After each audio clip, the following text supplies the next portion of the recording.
History remembers Hannibal for crossing the Alps with elephants. It forgets he crossed them with payroll. 50,000 mercenaries don't fight for patriotism, they fight for gold. And when Rome finally crushed Carthage, they found the treasury empty. Where did 3 centuries of Phoenician wealth go? The answer was in a tooth. In a private antiquities collection in Malta, an island that was Carthaginian territory, I examined a gold signet ring supposedly from a Carthaginian officer's grave. The ring itself was unremarkable. But trapped in the bezel's corrosion was something extraordinary, a human molar. DNA analysis showed North African ancestry, but the isotopic signature in the tooth enamel told a different story.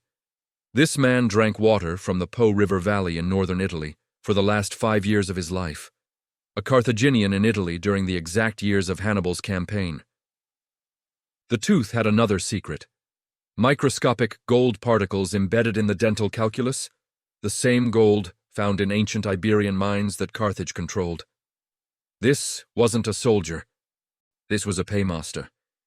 And in that calculus, preserved like a time capsule, were papyrus fibers. One still bore faint Punic letters.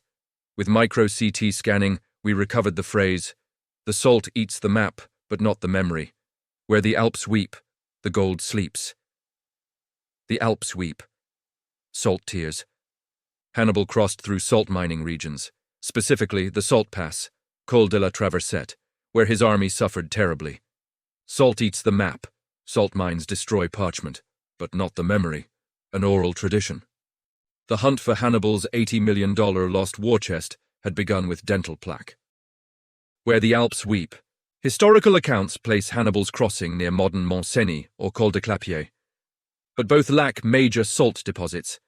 However, the Maurienne Valley leading to the Mont-Cenis Pass has ancient salt springs, places where the Alps weep salt water. Roman records mention Carthaginian deserters captured near Salins-les-Thermes in 217 BC, babbling about the general's treasure in the mountain that cries, dismissed as madness or torture-induced confession. But what if it was literal? Salt springs create natural preservation environments. The constant, mild salinity inhibits bacterial growth. A perfect place to hide something organic, like papyrus records. I went to Salins-les-Thermes. The main salt spring has been used since Neolithic times. But 2 kilometers upstream is a smaller, inaccessible spring called La Fontaine des Carthaginois in local legend. Reaching it required climbing gear. The spring emerged from a limestone cliff. At its base, a natural stone shelf showed tool marks, not Roman, not medieval. Phoenician-style pick marks, and above it, a cartouche carved in the rock, the Carthaginian symbol for Tanit, the chief goddess. Faded, but unmistakable. This was a marker, but the gold wasn't here. The clue said, "The gold sleeps." This was just the memory, the record. Clue 2, the salt eats the map. Using endoscopic cameras, I explored the spring's fissure. 5 meters in, the water emerged from a horizontal crevice. Reaching inside, my fingers brushed against something that wasn't rock, ceramic. After careful excavation and pumping the spring temporarily, we retrieved a sealed amphora, miniature size. Inside, protected by a wax seal that had miraculously survived, copper scrolls, not papyrus, copper. Hannibal's paymaster had learned. Salt eats organic maps, so he used metal. The scrolls were in Punic, a list that made my hands tremble. For the army of Baal, 300 talents gold dust, 5,000 gold philippics, Macedonian coins, 200 gold torques for chieftains, the general's emergency reserve, placed in the mountain of 3 waters, where the eagle's shadow falls at midday on the summer solstice, guarded by the silent ones. Talents weren't coins, they were weight measures. 300 talents of gold dust, worn roughly 9,000 kilo. Philippics were gold coins of Philip II of Macedon, used internationally. This was a multi-currency reserve. Mountain of 3 waters, a peak where 3 rivers originate.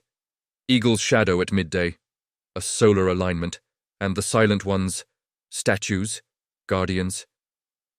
Clue 3. The Mountain of 3 Waters. The Western Alps near Hannibal's probable route have several 3-water mountains. But only one has a recorded Carthaginian presence, Monteviso, where Hannibal supposedly rallied his troops. From its slopes spring the Po, Vareta, and Pellis rivers. More importantly, Monteviso has ancient stone circles on its southern slopes, predating the Romans. Locals call them the Silent Watchers. I climbed to the stone circles. They weren't ceremonial. They were survey markers. Aligning them with the summit created sightlines. Following the line from the largest circle toward the summit, I reached a cliff face with a carved eagle, Roman style, but the carving technique was older. At summer solstice noon, I stood at the eagle. My shadow pointed directly at a rockfall area 200 meters downslope. Not natural, the stones were sized too uniformly. A cairn, but massive, deliberately made to look like a rock slide. Ground-penetrating radar confirmed it. Beneath 3 meters of stone was a chamber, 4 meters. But how to enter without triggering collapse? The Silent Ones guarded it. Back at the stone circles, I noticed something. Each Watcher stone had a small depression at its base, filled with soil. I excavated one. Gold foil, thin, fragile, shaped like a Carthaginian soldier's profile. Votive offerings. Then I realized these weren't guardians. They were grave markers. The Silent Ones were Carthaginian soldiers who died on the march, buried here with gold foil over their mouths to pay the ferryman to the afterlife. The key was with them. I excavated several depressions. In the 7th, instead of gold foil, a bronze key shaped like a lion's head, symbol of Carthage. Heavy, ancient, crusted with patina. Clue 4. The General's Reserve. The key didn't fit any visible lock at the cairn, but the eagle carving had a slot in its breast, hidden by lichen. The key slid in smoothly. I turned it. Nothing happened. Then I remembered. Solar alignment. At exactly solar noon, with the sun directly overhead, the bronze would expand slightly. I waited. As the sun reached its zenith, a click echoed from inside the cliff. A section of the cairn, stones carefully fitted, swung inward on stone pivots. A tunnel sloping down into the mountain. The chamber was cold and dry, and it gleamed. Not with coins, but with systematic storage. Ceramic jars labeled in Punic. Gold dust, 1 talent each. Dozens of them, wooden chests, now dust, that had held gold coins. The philippics lay in gleaming piles where the wood had decayed. Gold torques arranged on stone shelves, each different, for Gallic, Iberian, Numidian chieftains, and in the center, Hannibal's personal reserve, a gold-inlaid saddle for his elephant, a golden eye patch, he lost an eye crossing the marshes, and most telling, a solid gold miniature of the city of Carthage with a tiny missing piece where Rome would be.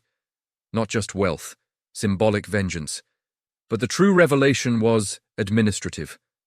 Clay tablets detailing payments to mercenaries by ethnicity, owed amounts, and a chilling final entry. The gold remains, the army is gone. Rome comes.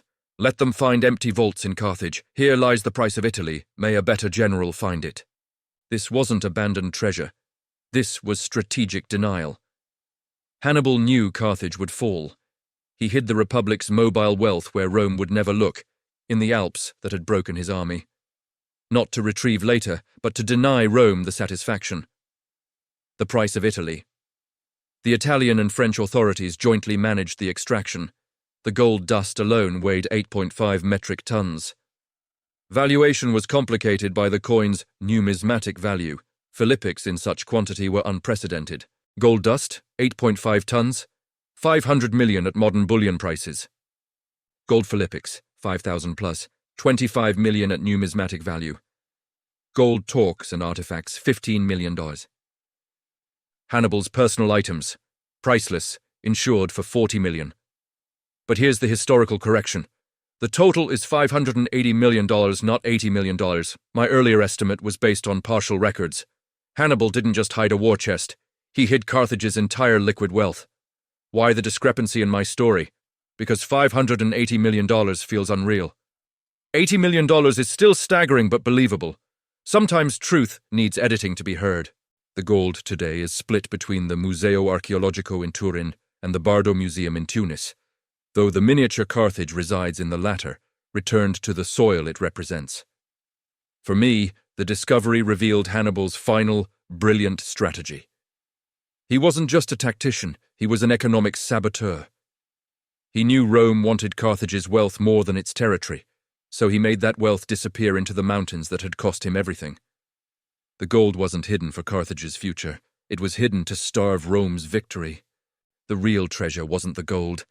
It was understanding that the Punic Wars weren't won on battlefields, but in vaults, and that Hannibal's greatest defeat, failing to take Rome, was followed by his greatest victory, denying Rome the spoils. He made his enemies' triumph hollow, leaving them to rule an empire funded by plunder that wasn't there. For 2,200 years, that gold slept under the weeping Alps. A general's last laugh turned to stone and silence, until a tooth told its secret.